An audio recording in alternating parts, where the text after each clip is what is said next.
All right, hello and welcome everyone. Thank you for joining in today's session from Credo InfoLit Learning Community. My name is Sarah Lustig and I am your session moderator for today. Again, if you have any questions for me regarding audio or visuals, you can just click that hand raising icon and I can help you there. But without further ado, I wanted to introduce Henrietta Verma before our special guest speakers. She is from Credo, and she is here to tell us a little bit about our session for today. So join me in welcoming Henrietta. Thanks, Sarah. Hi, everybody. I'm glad to have you all here today. Our presenters are from Penn State Libraries, and I want to say that it is snowing a lot there where they are, and I feared that they might have to cancel, but they are troopers, and they're here to speak today. So thank you all very much for joining in difficult circumstances. We really appreciate it. So the speakers today are going to talk about Penn State's Search Bar, which is a facility that is moving into its second year of operation. And that's where students at the library can go and get help from their peers. So they will get help from other students with the research process and how to use the library.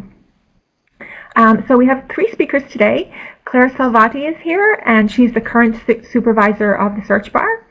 We also have Haley Fargo, and Haley was one of the architects of the initiative. I guess we would say one of the people who worked on starting up the Search Bar. And then we have Luz Sanchez, and Luz is working at the Search Bar, as one of the peer assistants. So take it away, ladies. Thank you very much. That sounds great. Thanks, Henrietta. And welcome, everyone. Thanks for being here today.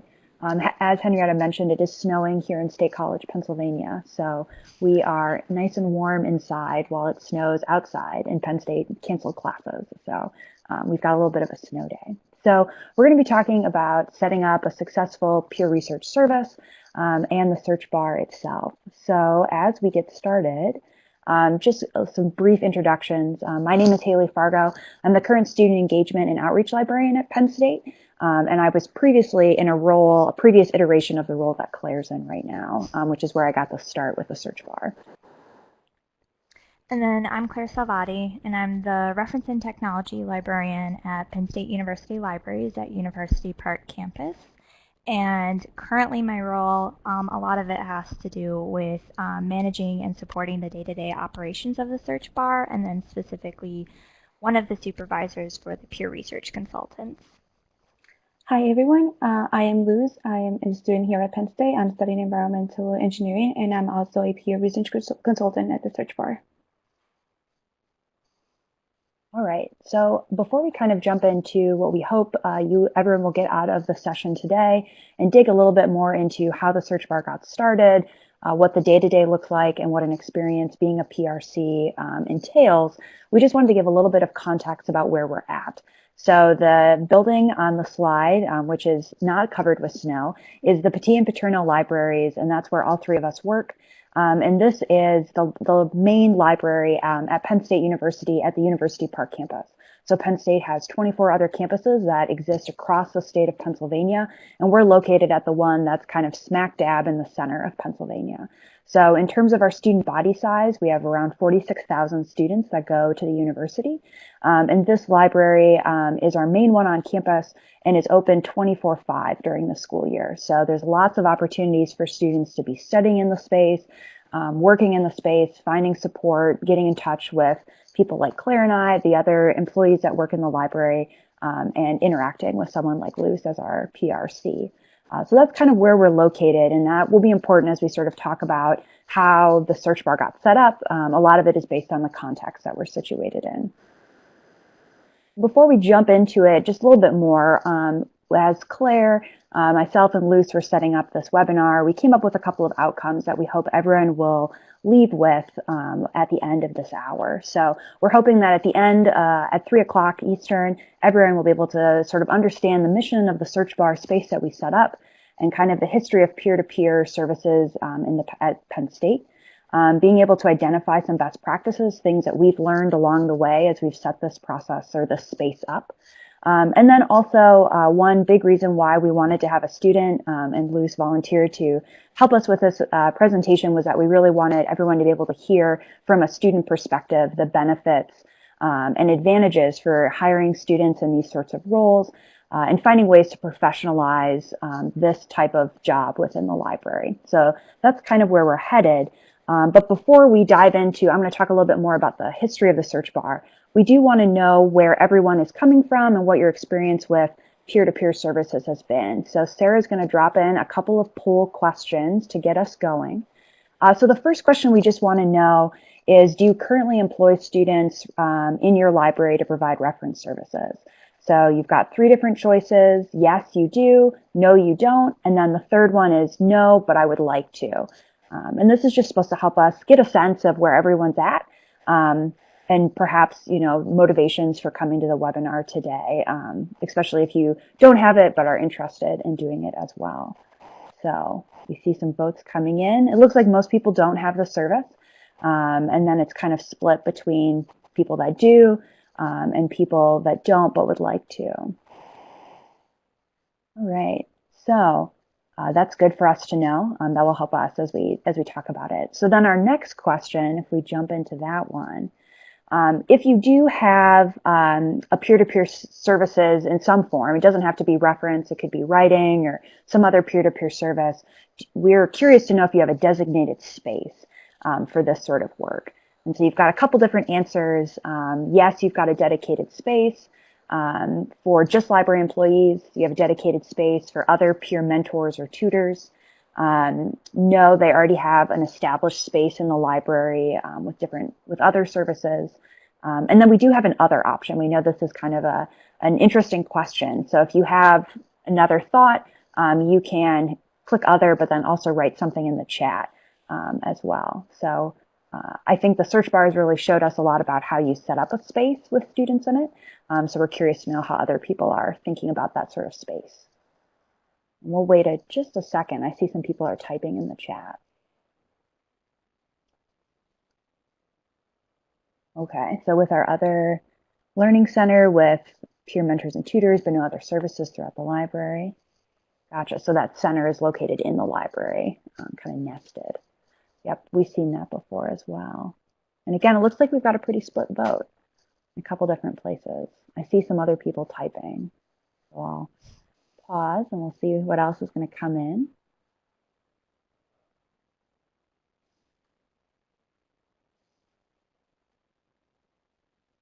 Okay, so Kathy's talking about tutoring centers are spread out across a large learning commons. And Elise is saying our Circ desk workers refer reference questions to us. So she's interested in strengthening that link. That's awesome. All right, well, that's helpful. Thanks for answering our poll questions, and we'll kind of jump back into the presentation with that in mind. So we got those answered. We'll keep moving through. So I'm going to kick things off with the webinar, talking a bit about the history of the search bar. As Henrietta said in her introduction, I was one of the architects, I like that word, for the search bar space and the peer research consultants.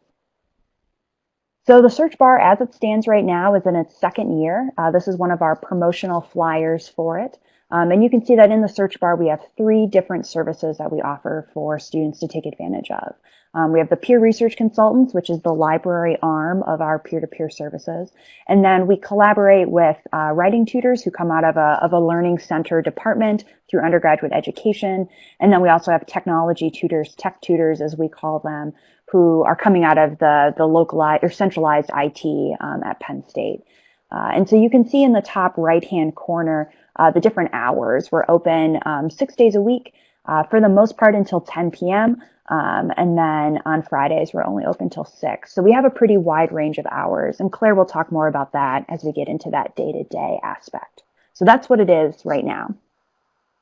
And what's really cool about the search bar, how we sort of talk about it, the picture on the screen is just a little glimpse into the space itself.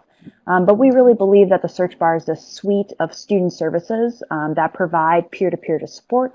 And what we really hope with this space is that these peer-to-peer services are going to intersect and intertwine.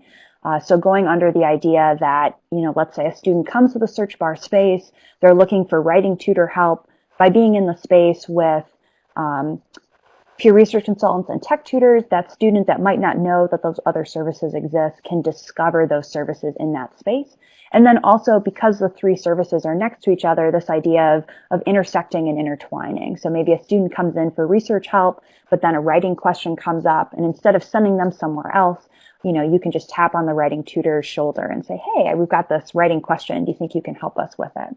So that's our vision for what we want the search bar to do. And that's really what grounded us as we thought about creating this space and moving forward with putting it all together.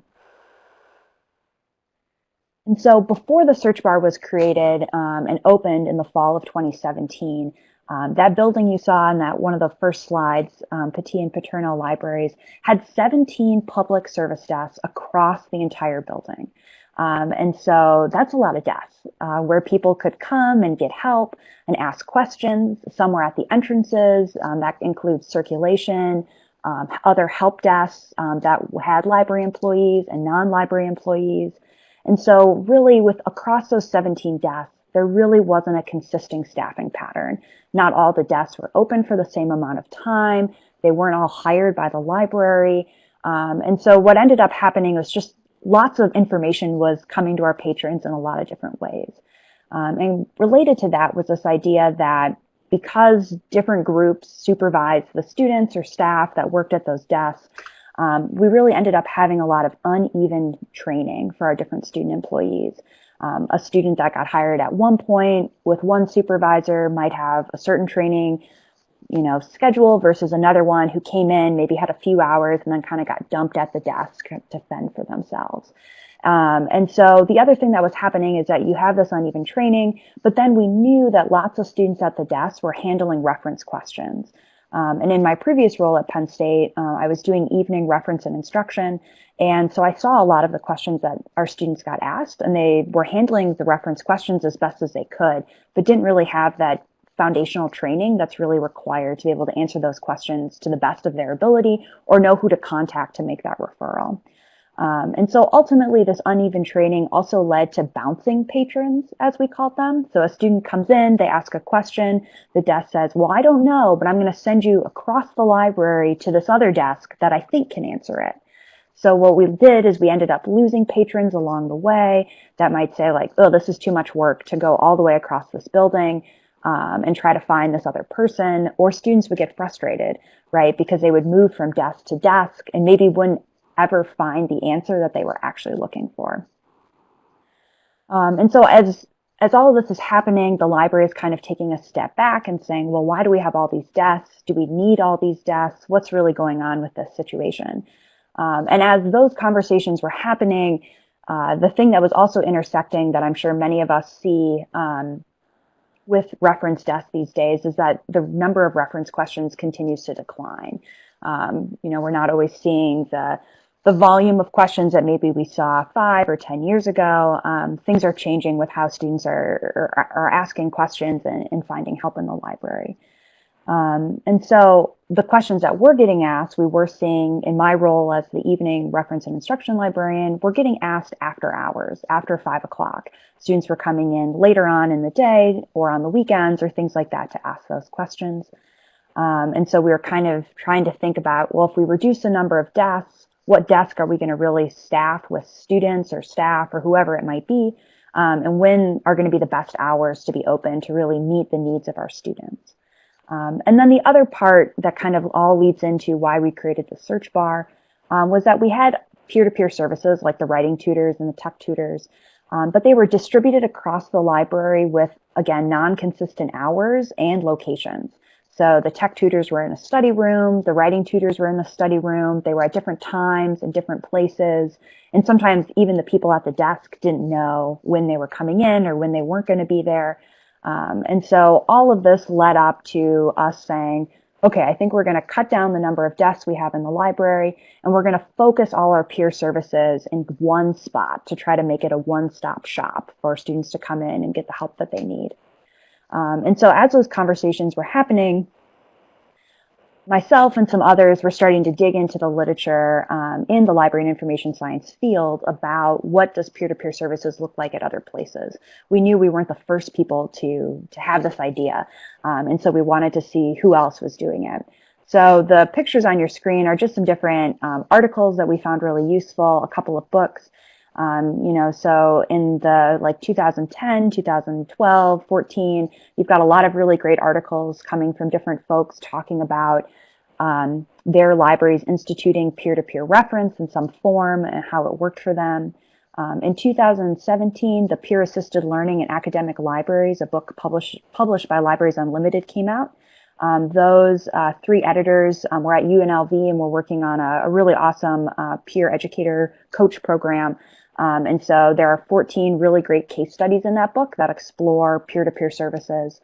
And then also the recent publication of the Feminist Reference Desk, edited by Maria Carty, also has a couple of things in there about peer-to-peer support, and then looking at reference through the feminist lens. So these are all things that we were reading and thinking about as we sort of said, okay, we're going to make a shift to what ended up being the search bar.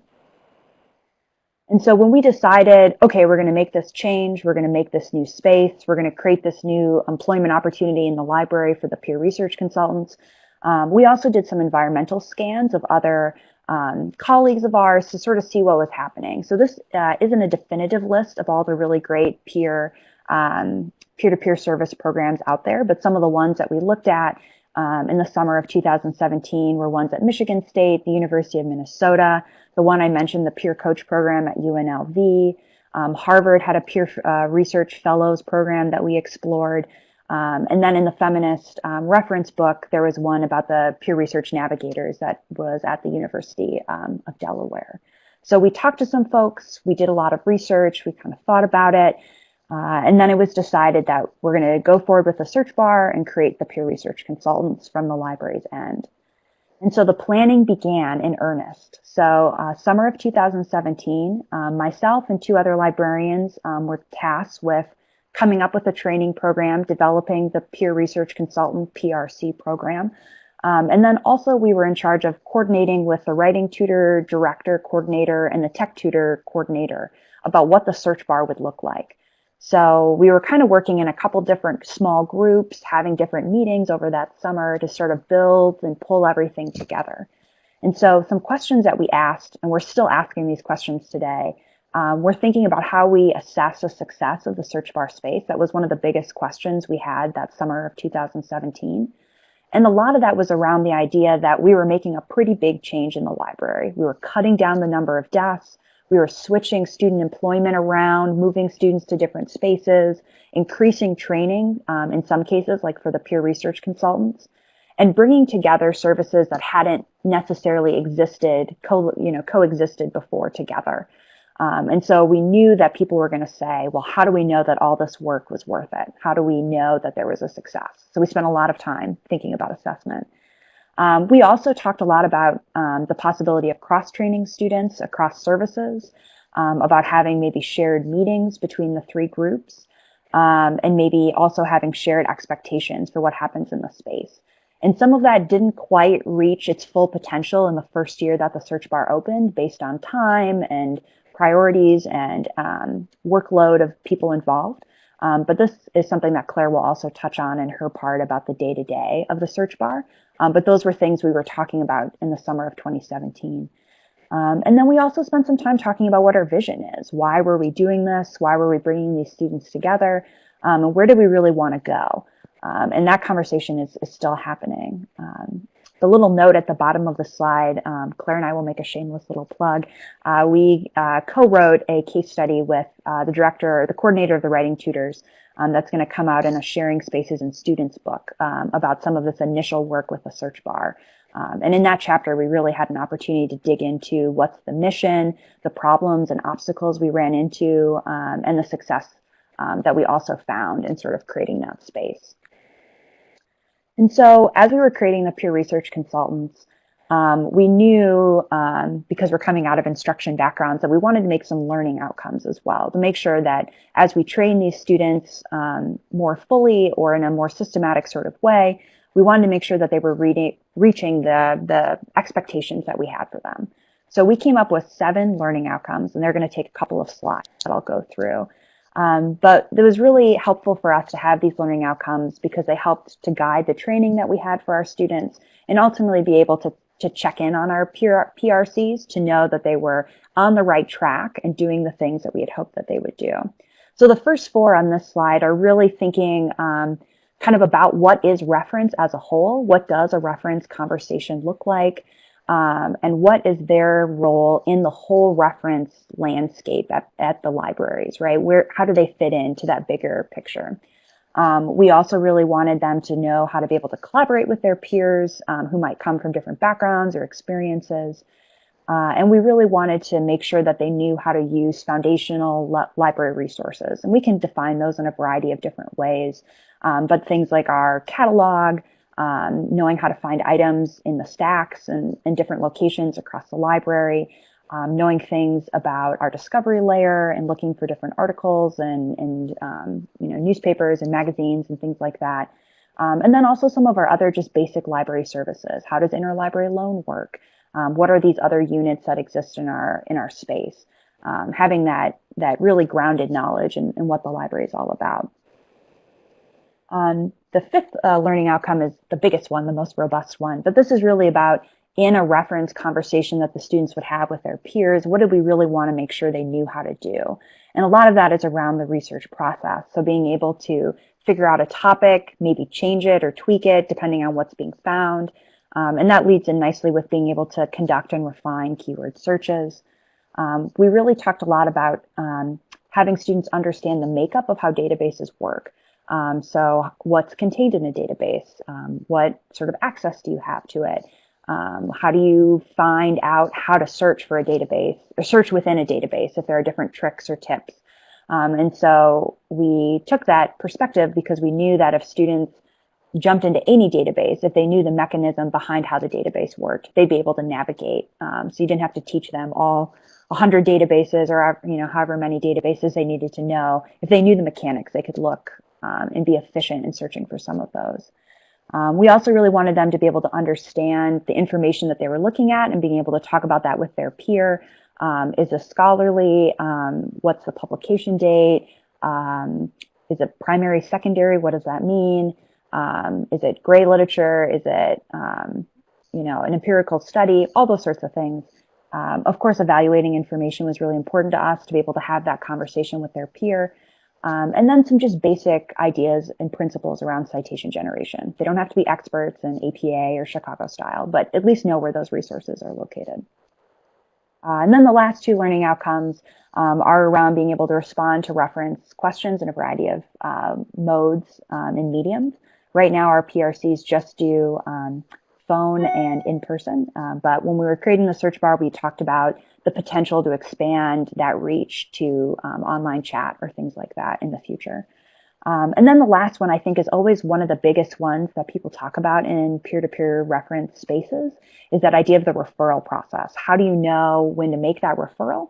And when we created the PRCs, we didn't necessarily draw a definitive line in the sand that said, if X question is asked, you can answer it. And if Y question is asked, you have to refer it. We really tried to empower our student employees to think about what their level and limit could be. And so being able to answer the question as best as they could, and then being able to make that decision internally to say, yep, it's time to refer this up and I know where to go, or I know who to send this to next. So that was when we spent a lot of time talking about and also working through. So those were all our learning outcomes kind of wrapped up to guide our training forward.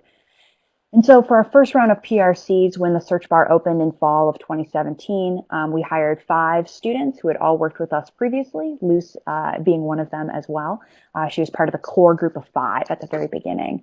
And these students had all previously worked in the library. I had worked with them in my previous role, so I knew what their skill set looked like, and they all had upperclassmen status. They were juniors or seniors, which we thought was going to be helpful for that first opening of the space. Because I already knew what their training and what they knew how to do was, we were able to have a modified training plan. And the bullets underneath are some of the things that we talked about when we first opened for the semester. And then I'm also, in Clara's as well, a firm believer in continual training throughout. So it's not just like a one and done sort of thing. So we did lots of continual training with those 5 PRCs to start off with. We used digital badges. We had them do informational interviews with library colleagues in the building. We had them do some passion projects where they picked out something that they really wanted to work on to improve the search bar or improve some aspect of the library that they could do while they were on shift.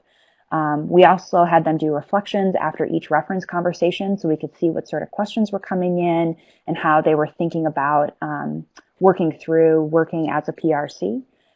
We did monthly staff meetings, and then we also did kind of a final test, and that's in quotes just because it was probably like halfway through the semester. I sat down with each student and I just asked them a question, either one that I had been asked or one that I might have asked as an undergraduate.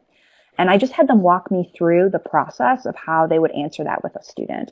And I had created a rubric based on those 7 learning outcomes that I had shared. And that was just a way for me to kind of check in with them and make sure. And then we had a conversation after the question had kind of reached its end to say, what are your strengths? What do you think your weaknesses are? How do you want to improve? What can I do? What can we do? It just is a way to sort of make sure everyone was feeling good about being a PRC. And just to make sure all that training had carried through. Then we also hired 2 more PRCs midway through the fall. These 2 students didn't have a lot of library experience, so we modified the training plan again to accommodate for them. And they were fully ready to be at the desk by themselves in February of 2018. Another thing we did in the fall semester, these are 2 of our part of the core, Jackie and Kelly.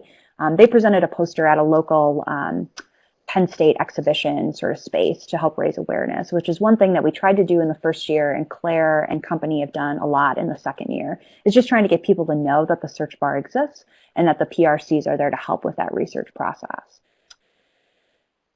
And so then Claire started at Penn State in February of 2018, and as she was coming into her role, I was kind of taking a step back. I had moved into the student engagement position, and my priorities were shifting a little bit. So we kind of switched places, but still collaborate on this project. And as I was reflecting on some of the things that I learned, I just have a couple I wanted to share. One was the idea that bringing in traditions and services together can sometimes be difficult in a new shared space. So we had 3 traditions, from the writing tutors to the tech tutors to the new PRCs. And so trying to bring those all together to be similar or to kind of exist in harmony doesn't always go exactly as you plan. So I learned a lot about being patient, having a lot of open communication, and just knowing that it takes time. You couldn't do it in one semester. It's a continual process or work in progress. I think the other thing that was really helpful for our group was to really think about some different outcomes in terms of assessment, admission, hiring, things like that before you put the space into place. So having some of those conversations ahead of time, so you're not in the new space saying like, well, what are we doing? How are we keeping track of these things? And obviously the summer is a really great time to make those decisions because you don't have the constant flow of students coming in and out. It can be a nice time to reset, or for us kind of decide what we wanted to do and where we wanted to go.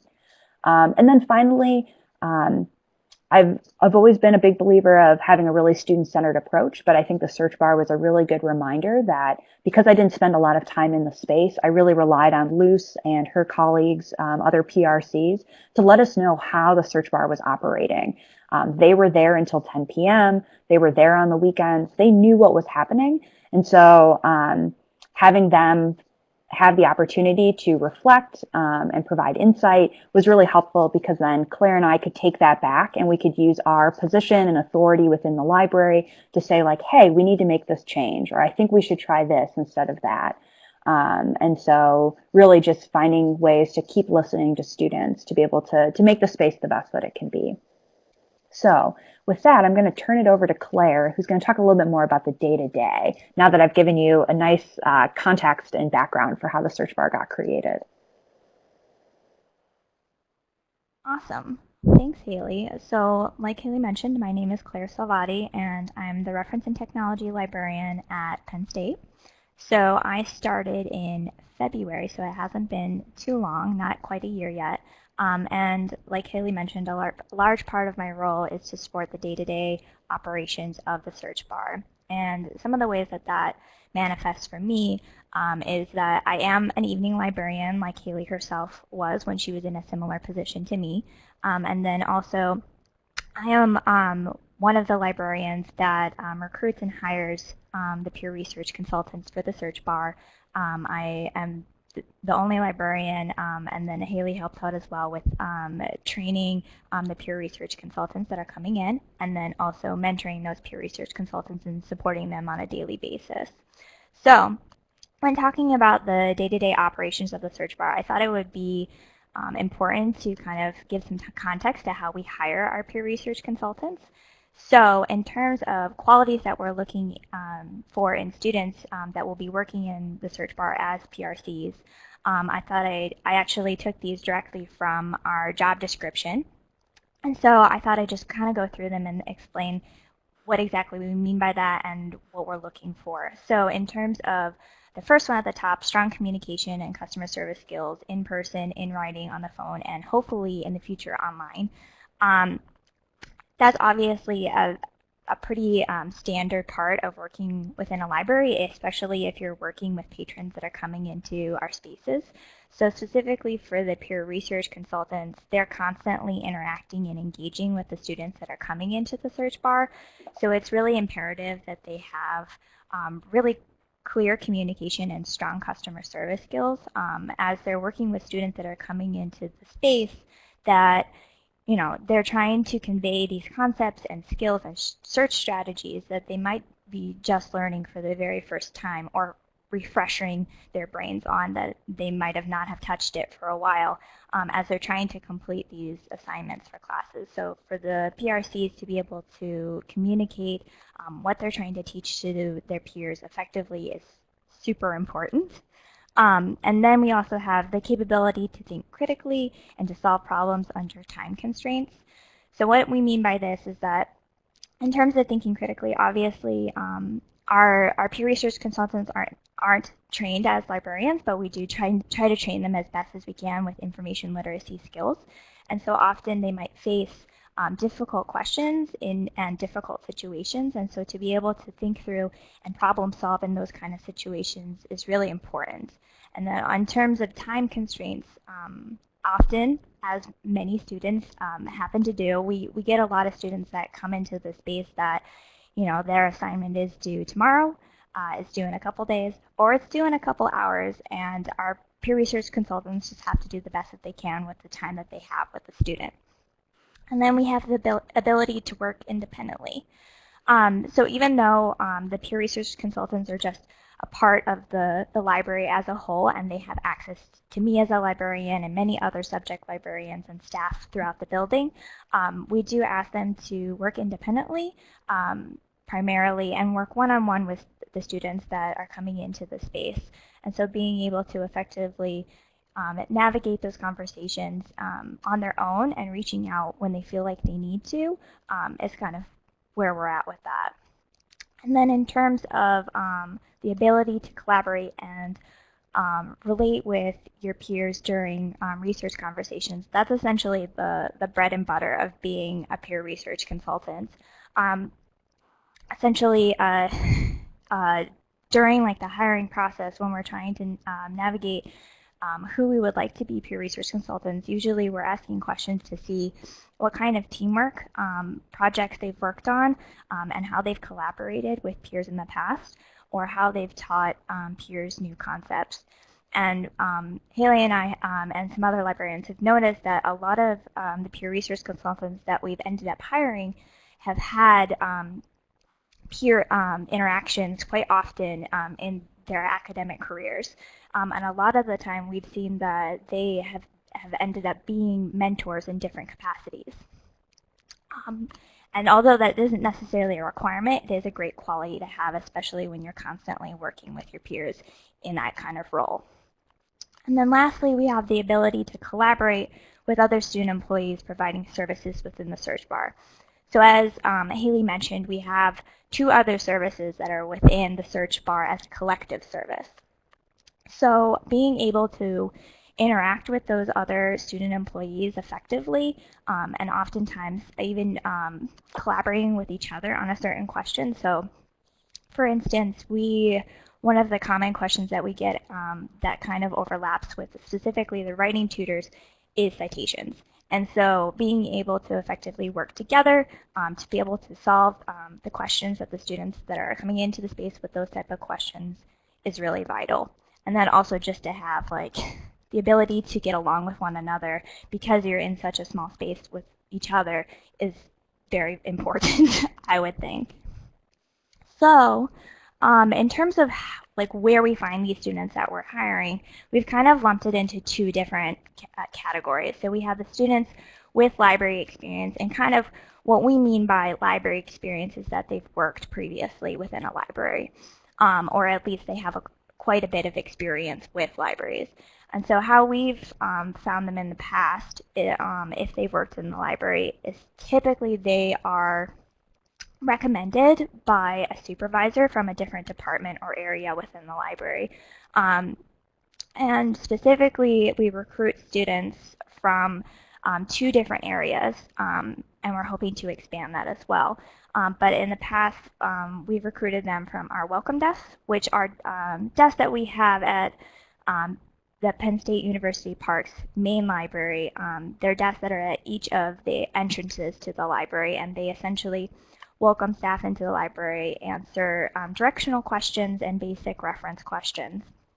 And then also our lending services, which is essentially the main library circulation desk.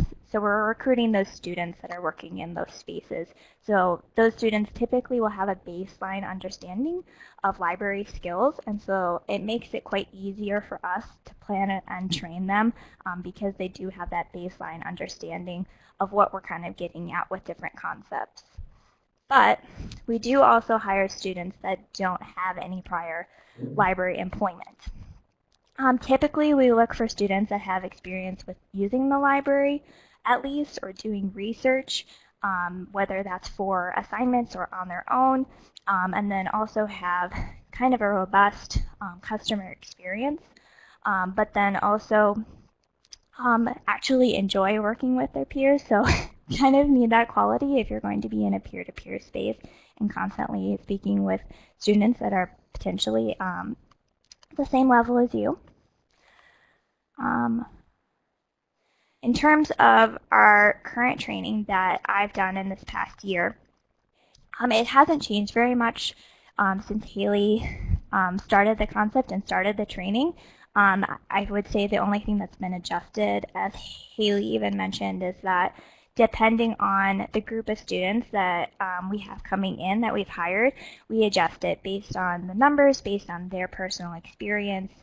Usually I like to keep them all together and not learning necessarily separately. We'll do that if we have to, but I think just like it's important with the search bar and the peer-to-peer aspect, learning from someone that's at a similar level to yourself.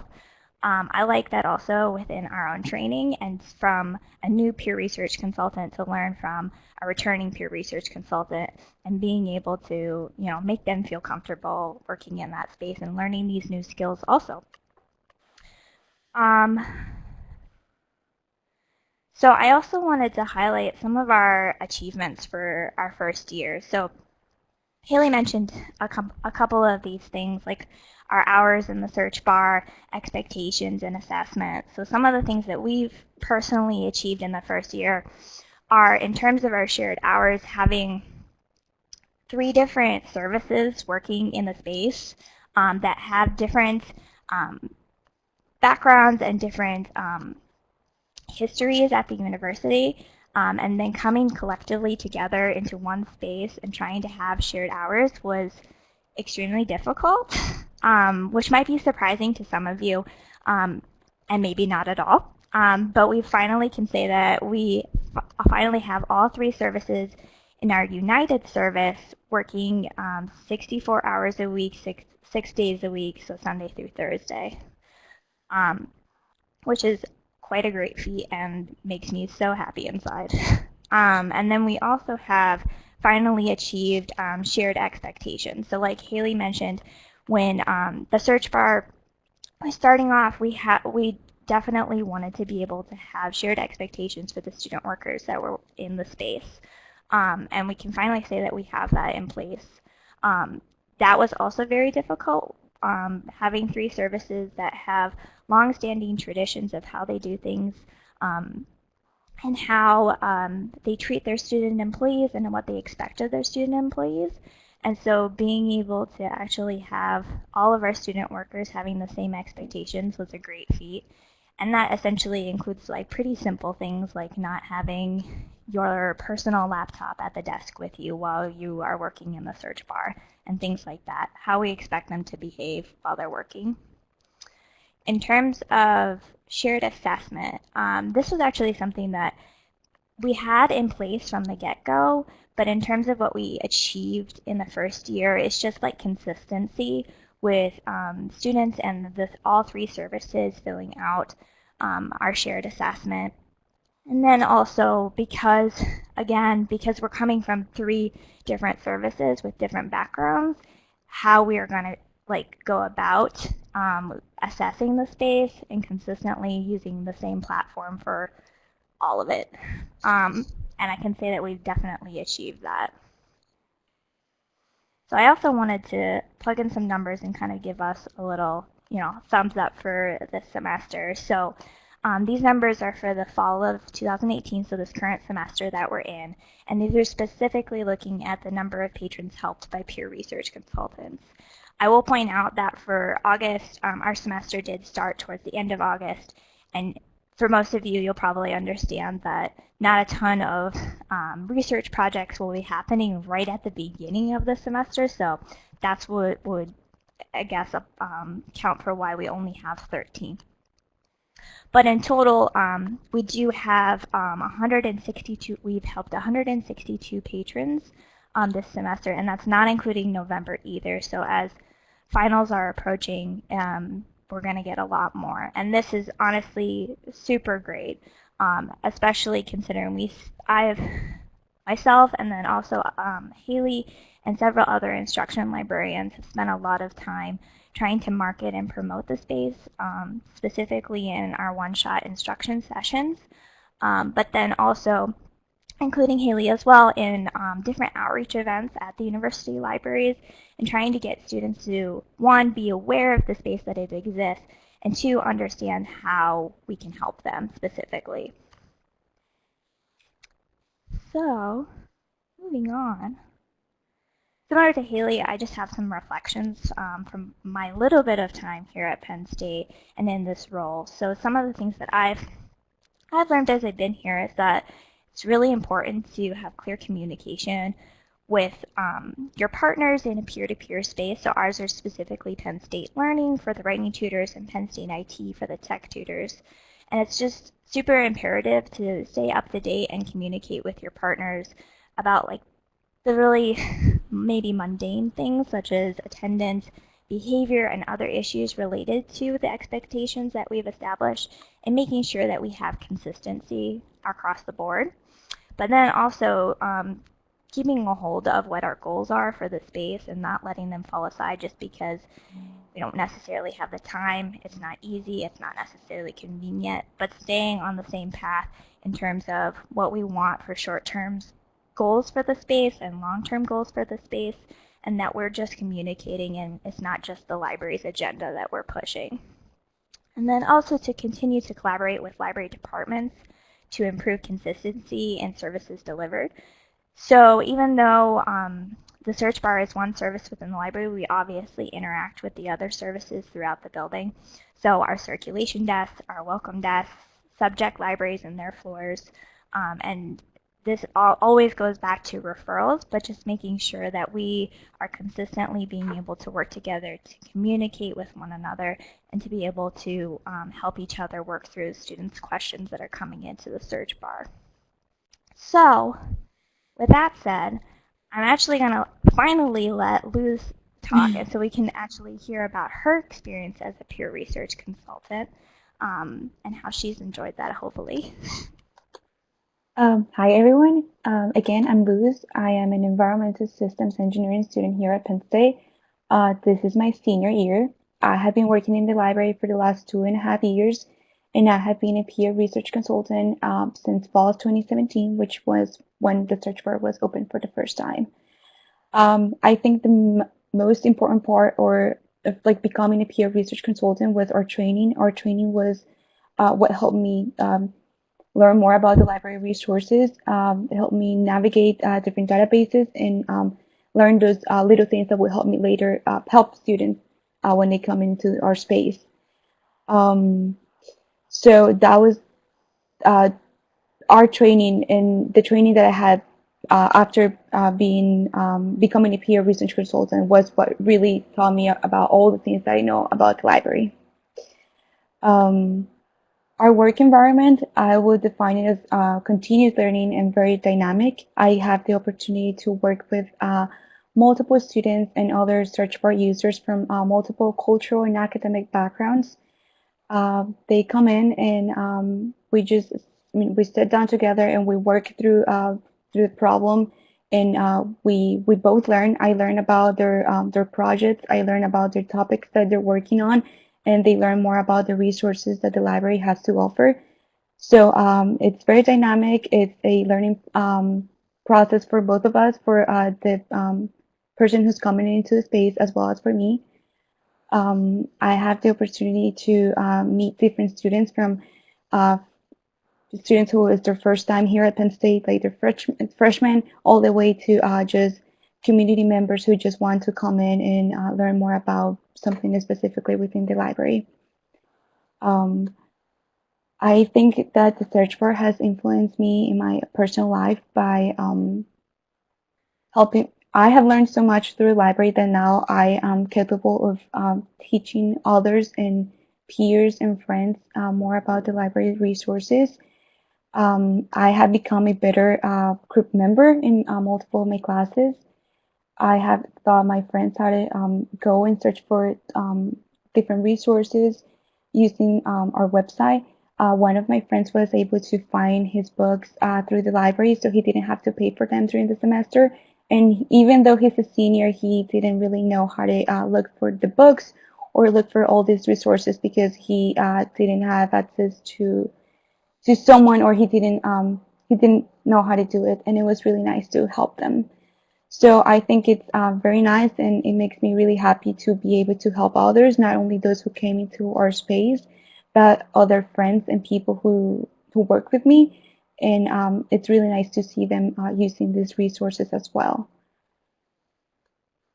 Something that is really nice in terms of my personal life, I was able to work on at Madsen and Associates. They are an environmental consulting firm here in State College. Although they are environmental engineers, they work with lawyers who use databases and other resources to create cases for environmental contamination processes. It was really nice to put into work all the things that I have learned as a PRC into a different field. I was able to use the lawyers' databases to work for different documents and different papers that were required for the case preparation. Although I had no background experience in the law field, or I had no background experience working with these databases, by using all the skills that we learned in our training process and in our everyday by helping others, I was able to successfully complete all my tasks and help the other engineers. So that was really nice. I was also able to learn about a different career path that I didn't know was that was something for me as an environmental engineer. So being a PRC helped me explore different things within my major, and I found that to be really helpful. I think that as every time goes on and as people come into our space, I become a better peer research consultant. Every time that someone comes and we work together and we explore a new database, or we use a different technique to search for a specific document or something, I learned about that process, and I try to memorize it, make sure that I know it better, so when someone else comes in the future, I'm able to provide a better consultation, and our time is used more efficiently.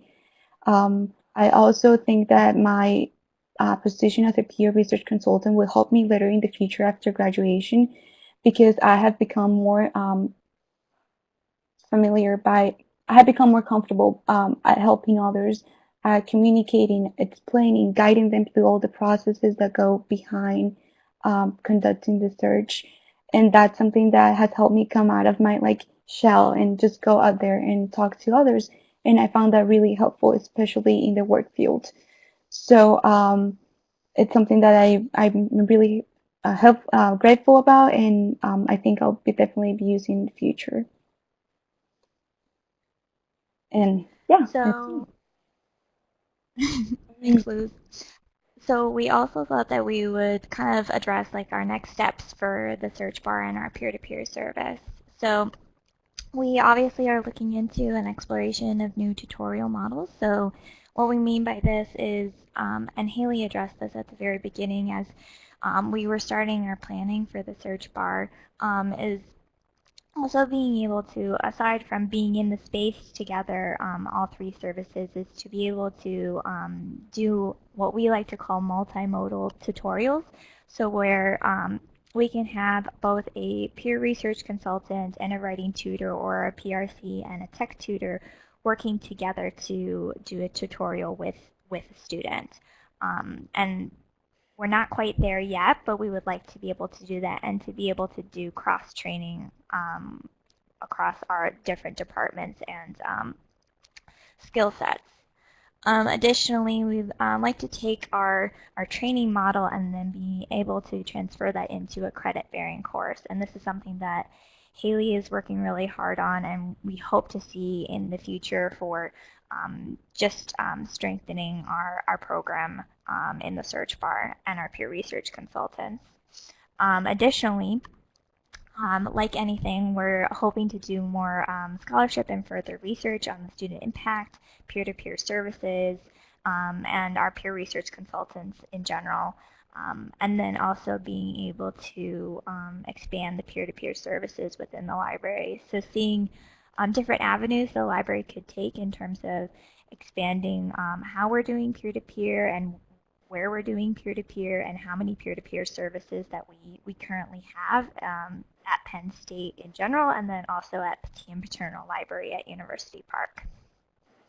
So I just wanted to take some time for all three of us to just thank you for this opportunity to be able to share our experiences. Thanks for taking some time out of your day to listen to us talk about what we're passionate about. And yeah, thank you so much.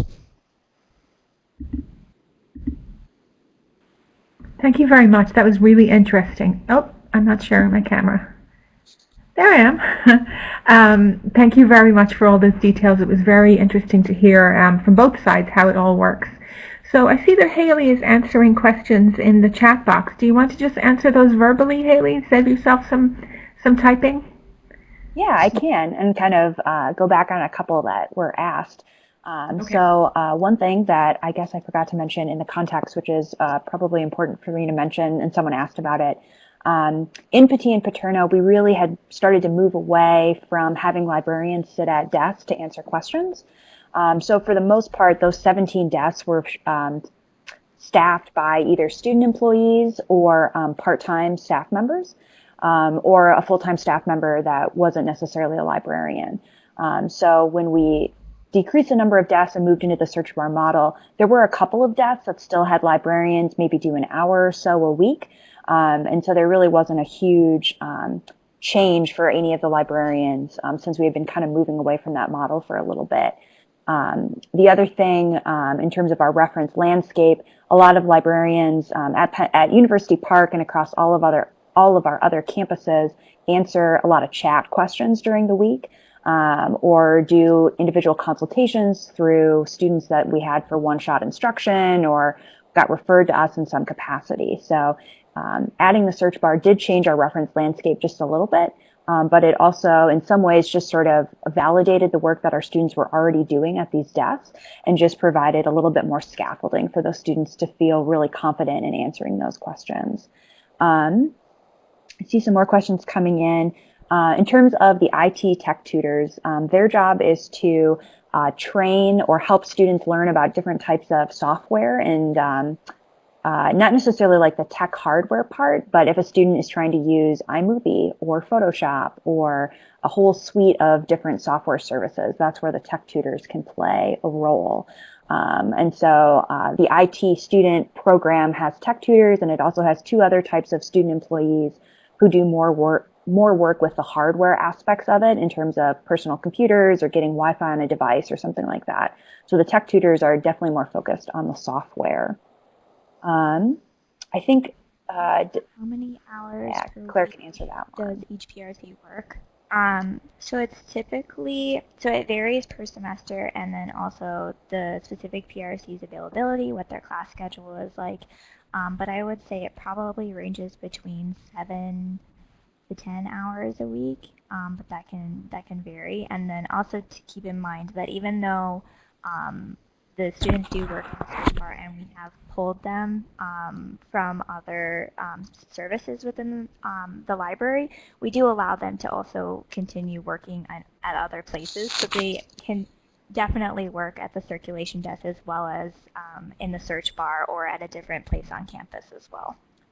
Rosalind asked a good question about, did consolidating desks end up saving money, or did the search bar require more funding?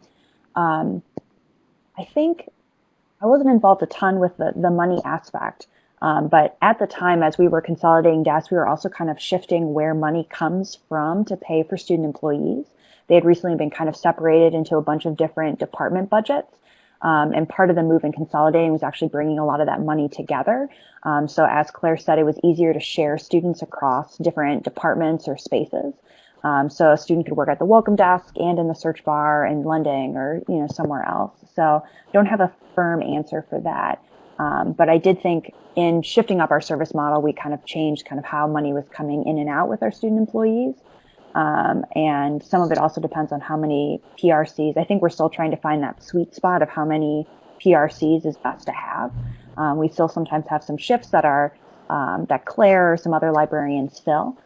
So we still haven't quite nailed down what's the ideal number of students to employ for the PRC arm. Is that correct, Claire? Yeah, and kind of going off of that, so when Haley first started the search bar and the peer research consultant, she started off with 5, I believe, was the core, and now we currently, for the past 2 semesters, have had at least 7, and so we're hoping to expand that a little bit more just to be able to have all of those shifts covered. But yeah, kind of to answer the question that's actually under that, does the search bar have only students present? I'm assuming you mean working in the space. And like Haley said, yes, we only have students that are working in the space unless something needs to be covered. And usually, because it's based in the library, that would be for the peer research consultant. So if they have a student, an academic reason why they can't be in the space, then myself or another librarian or a staff member will cover the desk, so we have someone always there. Thank you. And we're almost out of time, but I did have one last question. I know that the students get a lot of training and they learn from the librarians, but what have you learned from the students, the workers? Good question. I think one of my favorite parts is hearing how students solve problems when they answer reference questions.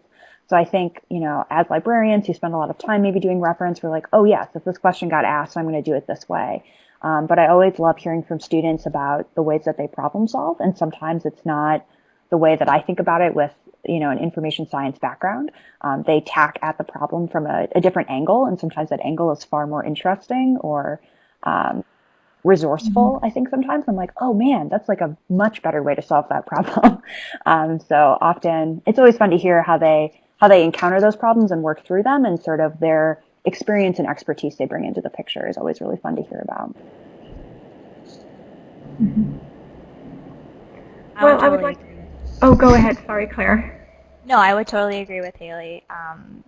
I'm constantly learning from them, and I would say above all, they have a lot more patience than I would at some times, so props to them. Well, speaking of patience, I'm very glad that you had the patience to give up part of your snow day to come onto our webinar today. Enjoy the rest of your unexpected day off. And I will ask the people who attended to, if you have any further questions, please put them into the discussion area of our learning community, and I'm sure our presenters will be able to get back to you later.